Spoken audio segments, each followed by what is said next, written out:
Hey, this is your boy, sometimes your girl, Charlotte, Carolina. Ha ha! Wrong. This is you and so filling in on the intro. You ain't filling in. I'm over here cooking. Anywho. And that's Inti-who. Anywho. Inti. We're running this. Inti. Isn't he annoying? A little bit, but that's what I hear. Anyway. Inti. Anywho. Inti. Inti-hue. Thank you. We got this footage about the impeachment of the press. Yeah, we don't give a shit about. And we about to run that beautiful footage. Well, somebody should be cooking instead of standing at the door looking, right? I'm not. Because he could have did his own intro.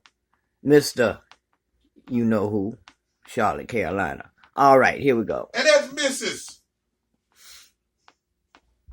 One more time. One more time again. The House Intelligence Committee today released a 300-page report that basically summarizes their entire investigation that we have seen play out behind closed doors and in public over the last month. And it is divided into two sections. One is the actual substance of what the witnesses testified to about President Trump's efforts to prod Ukraine into investigating Joe Biden. And the second section is about the president's efforts to obstruct the investigation. This document, which is produced by the House Intelligence Committee, functions as a blueprint for House Democrats as they go about conducting their impeachment inquiry. We are expecting later this evening the House Intelligence Committee to vote along party lines to send this document to the House Judiciary Committee, which has its own hearing on Wednesday. And this document then would subsequently be used as the document that would guide the impeachment proceedings going forward. I think what is sort of most significant is to see the way the accusations are laid out in unsparing and vivid and evocative detail. And if you focus just for a moment on the obstruction element, it describes how no other president, even ones who have been subjected to impeachment inquiries in the past, have responded to House demands for documents and testimony the way this president has. Of course, the president has described this investigation as a hoax, as an attempted coup, and he's been consistent up until today. He's in London right now, but he responded along those same lines today when asked about it. And, you know, what we can expect to see is familiar Republican talking points that we began to hear over the last several weeks. One is to point out that the aid that was at one point withheld was ultimately released by the White House. And so they say that's an important fact that mitigates in the president's favor. They suggest that the president's conversation with the Ukraine president was never actually in order, was not a quid pro quo. If you're a Republican and you support the president, you're going to try to exploit any sort of opening and suggest that we're not learning anything new from this document that we didn't already know. Tonight, Intelligence Committee Chairman Adam Schiff has officially completed the fact-finding in this Ukraine plot and releasing what Democrats say is a definitive account of President Trump's alleged abuse of power. And Chairman Schiff has receipts, as I was just discussing with Chuck Todd, about 300 pages of receipts in what can only be described as an exhaustive document that formally shows that Congress has completed its fact-finding, and it says, the Democrats say they have, in here, a factual basis for impeaching the sitting president. This is not a drill right now. And this, I really, having spent some time with it, don't think this is another prop in the seemingly endless battles of this Trump era. This report, which the committee will formally vote on tonight, forms the evidentiary and constitutional blueprint for what Congress does next, decide whether to impeach. And if so, impeach for what? The details matter. And then, if that impeachment passes this Democratic House, the evidence will then operate a bit like an indictment of the sitting president, to be presented at any potential trial of the president in the Senate. So here's how we are going to do this tonight. Right now, I'm going to walk through the key evidence on the Ukraine plot with you. Later, we're going to turn to other things in the report, like obstruction, other new evidence, and then later in the hour to some new revelations about the nature of this propaganda plot. We will break this down, all the key parts of the report, with many new pieces of evidence, and soon we'll be joined by the experts you see arrayed on your screen. Now, here's what you need to know about what Democrats say is an impeachable plot. They've gathered the evidence from all of those witnesses you remember. In this report, they say advances the case against Trump with a clear argument that Trump's abuse of power was not confined to one phone call with a foreign leader. There was a multi-step conspiracy stretching over months. You can see all of it laid out right here in a section that the House Democrats say lays out Trump's misconduct. Step one, this is how it all started. It didn't start with shaking down the Ukrainian government. It started with ousting the Ukrainian ambassador, who might have been a kind of a good cop who would tell on them. Step two, you've heard a lot about this one. It's in the report. Put Giuliani in charge. Step three, freeze the military aid to Ukraine, which Democrats say was the key to get leverage for extorting Donald Trump's re-election help. And then steps 4 and 5, execute the plot by showing Ukraine the conditions for the money and the military help they needed. They desperately needed, according to those witnesses we heard from. This report documents, I can tell you, in more detail than we've ever seen in public, how Donald Trump's White House meeting and this critical military funding was explicitly going to be in exchange for these illicit political investigations targeting the Bidens, a point repeated in unison by Trump and his key aides, as the report shows, and which continued long after the infamous call. Those demands we heard about in the hearings to announce those political investigations in public. So right here, that is a lot, and it's backed up by the evidence. Now, if this new report was documenting a shadow or rogue plot, the White House could, of course, stop it when it was exposed. And this is where the cover-up is key, and why the news tonight, right now, shows Congress moving towards impeaching President Trump on multiple grounds, on more than one ground. Let me explain to you exactly what we're learning. The report shows that as the plot raised, quote, alarm within the U.S. government and the military, the White House didn't try to stop this potential abuse of power, but rather cover it up as those things were exposed, as the whistles were proverbially blown. Prosecutors call this kind of thing consciousness of guilt. In Watergate, they called it an impeachable offense. Tonight, Speaker Pelosi's House is showing more of its cards, teeing up potential impeachment for what looks like obstruction and abuse of power, and this potentially also including the bribery scheme, which is why the evidence is important that this all went way beyond one phone call, instead encompassing, according to this report, a months-long plot documented now in contemporaneous text messages, in phone records newly revealed, in emails, in WhatsApp messages. So right there, we've just been through a few things in a few minutes. If you take one thing from the whole Ukraine section of this new report, it could be this. Again, I'm going to lift it up because I've been working with it. This report's evidence basically has Democrats saying they don't even need the infamous phone call to prove that Donald Trump committed impeachable offenses. They now have, they say, more damning corroboration beyond that phone call.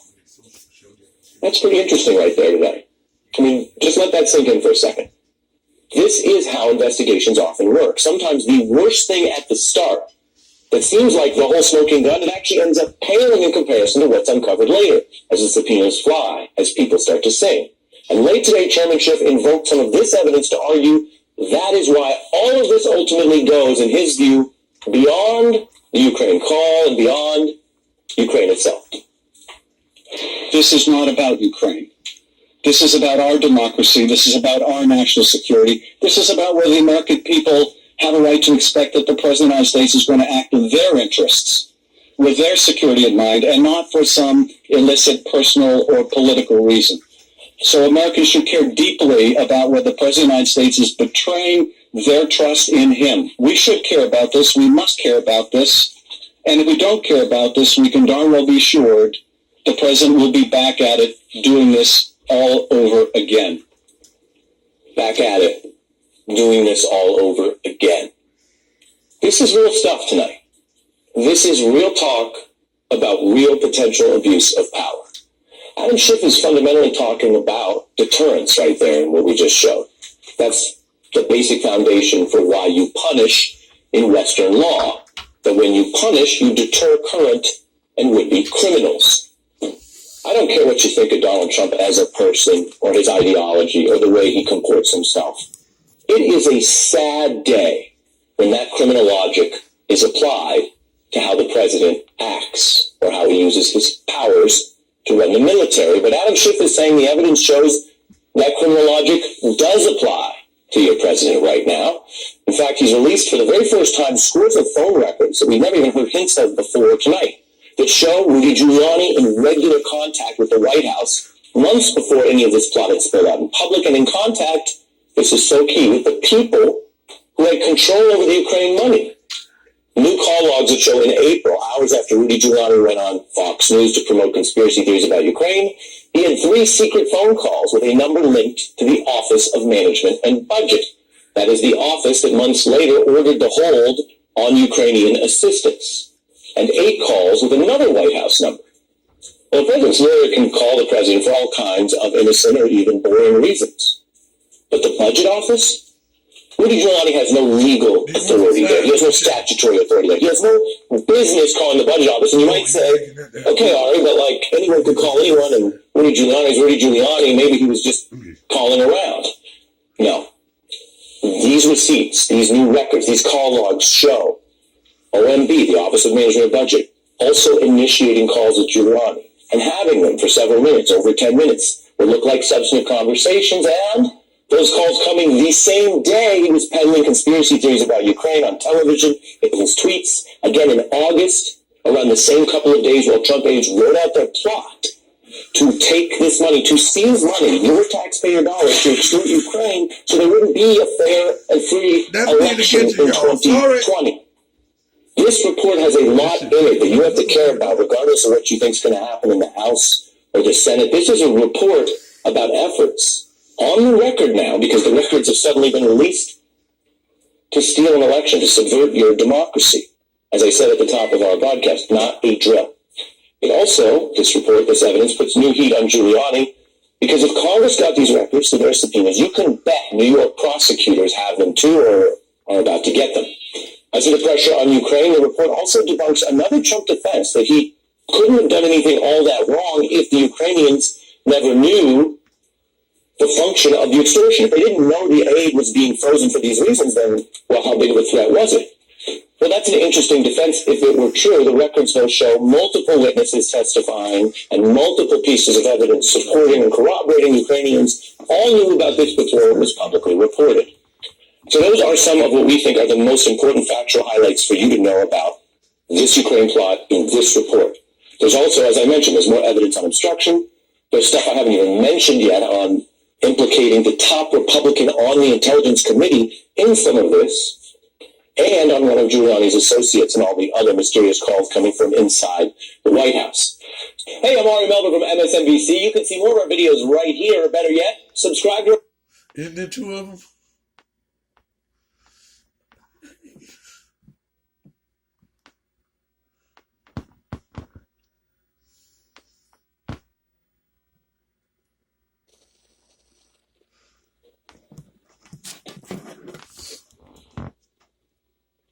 Trump administration announced today is going forward with a plan to kick... It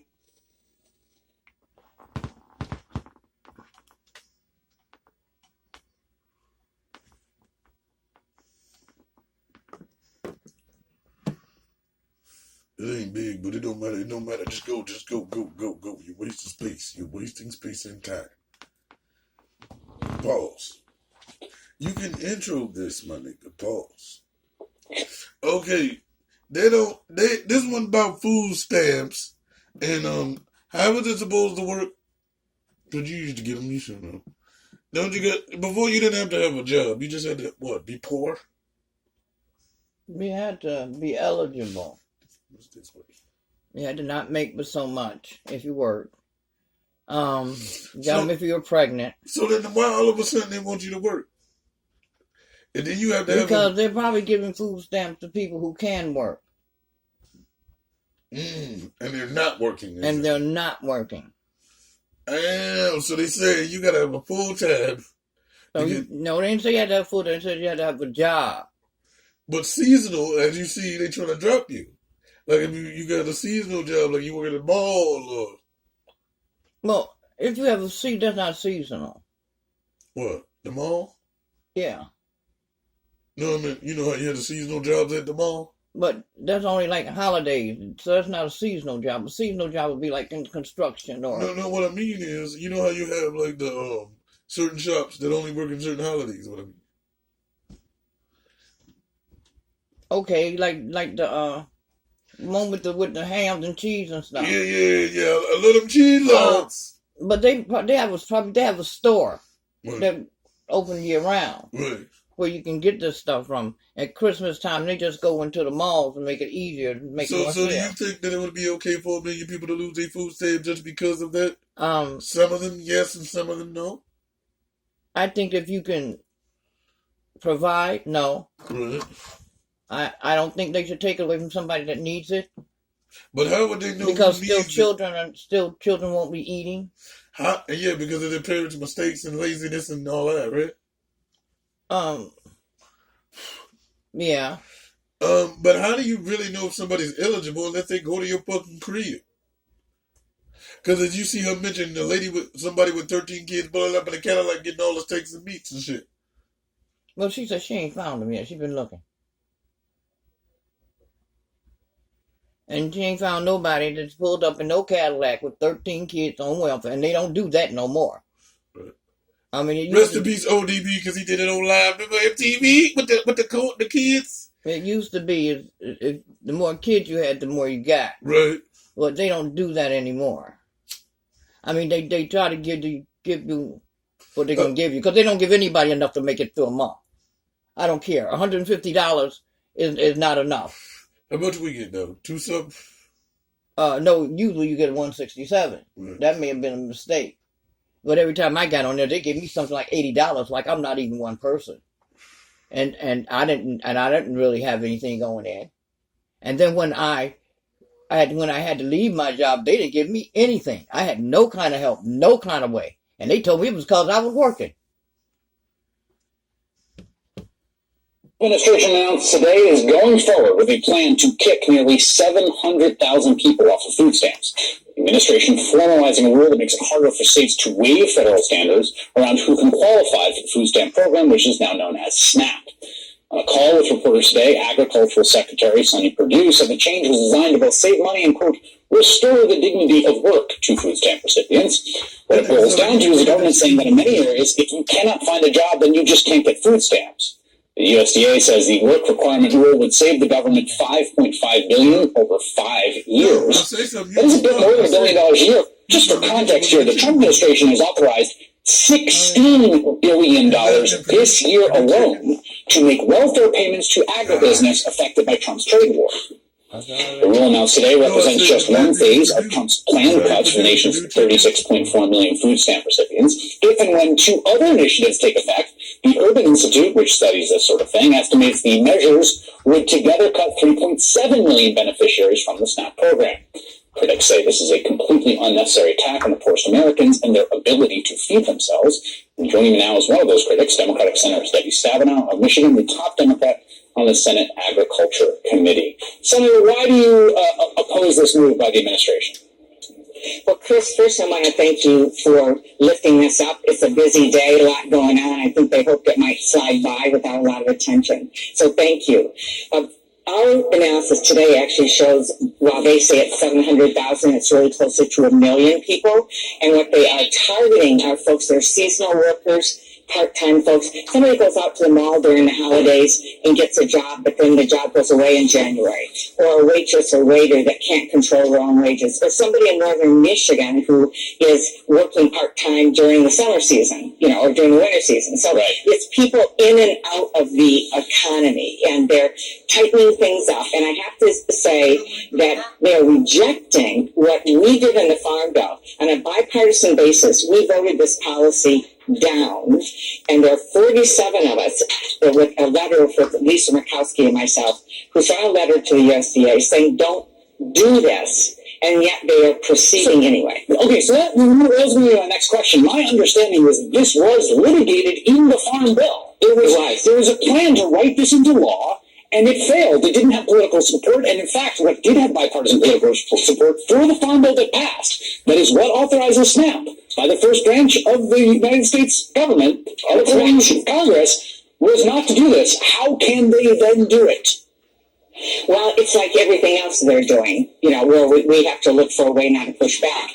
You're right. In the Senate, it was totally rejected on a bipartisan basis. The final farm bill did not have this in it. But you know what it did have in it, by the way, is job training programs, which I really wish that they would implement. Because if we want to help lift people up, it's not by punishing them, by taking away what is an average of $161 a month. And so instead of doing that, we can lift people up and help them with job training. So what we're figuring out now, since they proceeded, even though we have all kinds of advocates, all of us that send in letters saying, don't do this, then we have to determine if there's some other way we can stop this. There is a mechanism to block a rule that we're now looking at. Just in terms of the politics of this, I mean, there are some things that they do that they seem to be catering to a sort of political base, or they think there's no constituency or no mass constituency on the Hill for this, as far as I can tell, correct? Right. Well, this is just welfare politics. I mean, that's all it is the old, people don't want to work, and they're getting all this money for food. They're buying steaks at the grocery store. It's that old story of the woman who's coming in with 13 kids in a Cadillac and buying steaks. And I wish I could find her. I've looked for her all over the country and I can't find her, by the way. But it's just going to that, this bias that people have that somehow we shouldn't help folks. Well, here's the thing that I can't quite get my head around. So, people should have to work. They shouldn't get something for nothing. I mean, the president's writing $16 billion checks to farmers, and we should be saying, say farmers, largely big agribusiness concerns are getting the biggest chunk of that, to make up for the trade war that he himself started. And there's money for that side. Where'd that money come from? Well, this is incredibly frustrating. First of all, we have more accountability in the nutrition program in SNAP than they are now using for these farm payments. We put in the farm bill payment limits that we want to support farmers. I support farmers strongly in Michigan. It's our second largest industry. But we put parameters around accountability, payment limits, of which they are completely blowing through. They're not even following the Farm Bill accountability on these payments.